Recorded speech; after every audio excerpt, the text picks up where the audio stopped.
बिस्मिल्लाहिर्रहमानिर्रहीम। अस्सलाम वालेकुम। इब्तिदा रब्बुल इज़्ज़त के नाम से जिसे जान दी जहान दिया, और दरूद सलाम मोहम्मद वाले मोहम्मद पर। आइए उनके साथ नासिन अपनी हाज़िर खिदमत है। ख़बर ये है कि ख़त हंगामा जो है वो नए बुरान का सामना करने वाला है। बुरान कैसे पैदा हुआ, कैसे हो रहा है, क्या होने वाला है, ये कुछ आपको बताऊंगा। फिर सियासी बुकरात जो हैं उनका मुकाबला सहाफ़ती वो जो सुकरात हैं उनसे पड़ गया। बुकरात और सुकरात यानी आपस में ही लगे हुए हैं और सब दूर दूर की कौड़ी ढूंढ के ला रहे हैं कि क्या होने वाला है, क्या होने जा रहा है, क्या।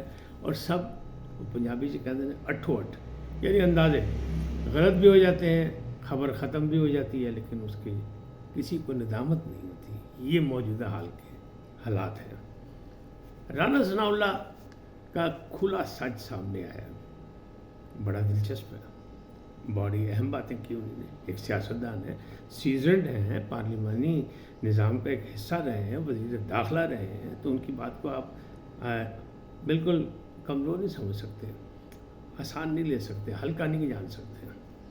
अच्छा, बाज़मीर कौन है और बेज़मीर कौन है, ये भी मसला बन गया।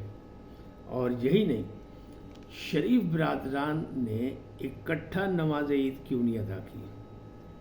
ये तमाम मसले हैं, इन पर आपसे गुफ्तगू करूँगा बड़ी तफसील के साथ। लेकिन जाते जाते आपसे गुजारिश पहले यही है कि जनाब आइए को सब्सक्राइब करें, लाइक करें और घंटी का बटन दबाना ना भूलें, बल्कि अपनी कीमती राय का इजहार करें अपनी शख्सियत के मुताबिक। जी नाज़रीन, ख़त हंगामा, नए बुरान का सामना, ये क्या है। 6 जजेस ने ख़त लिखे, आपको पता है 6 जजेस ने ख़त लिखे तो क्या हुआ, जुडिशल कमीशन बनाया गया, उन्हें मुतालबा किया, इंक्वायरी का हो गया, जुडिशल कमीशन बन गया, उसका सरबराह बन गया गैर जानिबदार, उसने दस्तबरदारी का ऐलान कर दिया। क्यों कर दिया, उसके ख़िलाफ़ दबाव आया, उसका बेटा भी शामिल हो गया वकला के साथ कि ऐसा नहीं होना चाहिए, जुडिशल कमीशन नहीं है। सब ने कहा खुद नोटिस ले। काजी फायज़ ईसा ने इंतज़ामी नोटिस लिया था, वज़ीर आज़म से मुलाकात की थी, फुल कोर्ट की तजवीज़ पर उसकी भी तनकीद की गई। यानी बुकरात और सुकरात जो हैं दोनों जानिब से वो मुकाबले में हैं, यानी सियासी हो या सहाफ़ती हो, उन्होंने बड़ी तनकीद की कि नहीं ऐसा नहीं होना चाहिए, ऐसा होना चाहिए, वैसा होना चाहिए। काजी ईसा ने जनाब एक बेंच बना दिया।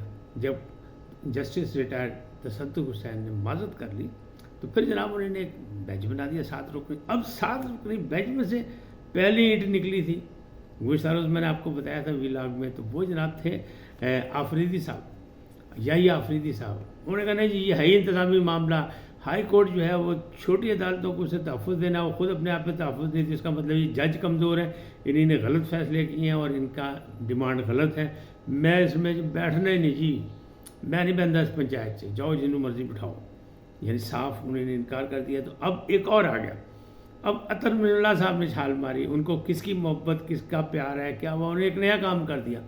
उन्होंने कहा जो 6 जजेस ने लिखा है, जो कुछ लिखा है यही शवाहिद है, यही गवाही है और बस इस पर कार्रवाई होनी चाहिए।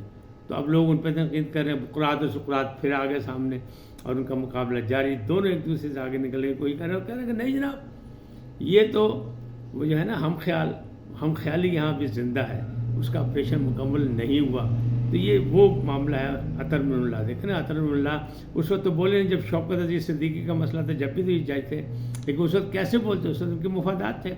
अगर शौकत सिद्दीकी घर ना जाते तो ना वो इस्लामाबाद हाई कोर्ट के चीफ जस्टिस बनते और ना ही वो सुप्रीम कोर्ट जाते। लिहाजा पाजी अपनी मंजी थले डांग फेरनी बड़ा मुश्किल काम है, अपने मुफादात की बात मतलब बड़ा मसाइल है। तो अतर मिल्ला ने अब ये कह दिया जनाब सब कुछ ही वही है, उसी पे कार्रवाई होनी चाहिए और ये दबाव मौजूद है और हमें भी पता है। तो भाई आपको पता है तो आपने भी कार्रवाई क्यों नहीं की, इतने दिनों से क्या हो रहा है क्या नहीं हो रहा। अब ये मामला जो है, ये मामला जो है बड़े इस पर तनकीद हो रही है। लिहाजा दोनों जानिब से बराबरी की, जो जिसके साथ है वो लगा हुआ है। एक कह रहा है ये बाज़मीर है, एक कह रहा है वो बेज़मीर है जो ये कर रहे हैं, जो यानी मुकाबला चल रहा है बुकरात और सुकरात का मुकाबला।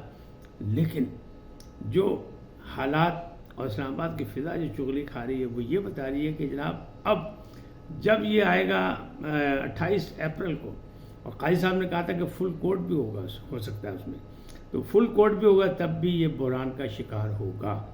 यानी ये चुगली इस्लामाबाद की फ़िज़ाएँ खा रही हैं कि ऐसा जो है ये मसला मज़ीद गड़बड़ होगा, क्योंकि 2 मुख्तलिफ राय आ गई। और जब ये 2 राय आ गई तो जनाब بٹوارا بھی ہو سکتا ہے کہ فل کورٹ میں بھی ہو سکتا ہے کہ آدھے چلے جائیں یا آفریدی کے رائے کے ساتھ اور آدھے چلے جائیں جناب عطر من اللہ کے ساتھ، تو پھر کیوں ہے رپڑ تو پائے گا نا جی.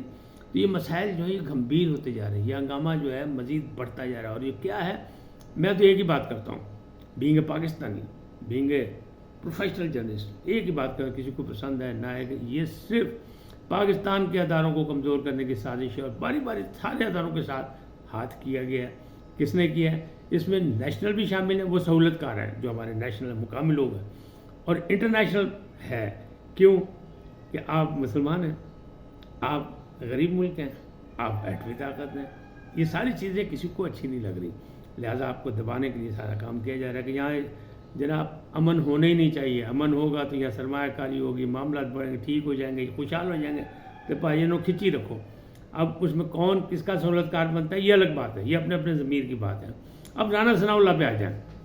رانا ثناء اللہ نے ایک انٹرویو دیا اور اس میں کہہ دیا جناب کہ آپ کو پتہ ہے کہ جو لوگ ہار گئے ہیں نا، وہ یہ نہیں شور مچا رہے کہ ہم ہار گئے ہیں، لیکن وہ ہارے ہیں. وہ خود کہتے ہیں کہ وہ ہارے ہیں. بھائی ٹھیک ہے، معاملات ایسے تھے کہ وہ جو 16 مہینے کی جو حکومت تھی اس میں ہمارے نقصان ہوا تھا، تو مسلم لیگ کو نقصان ہوا ہے.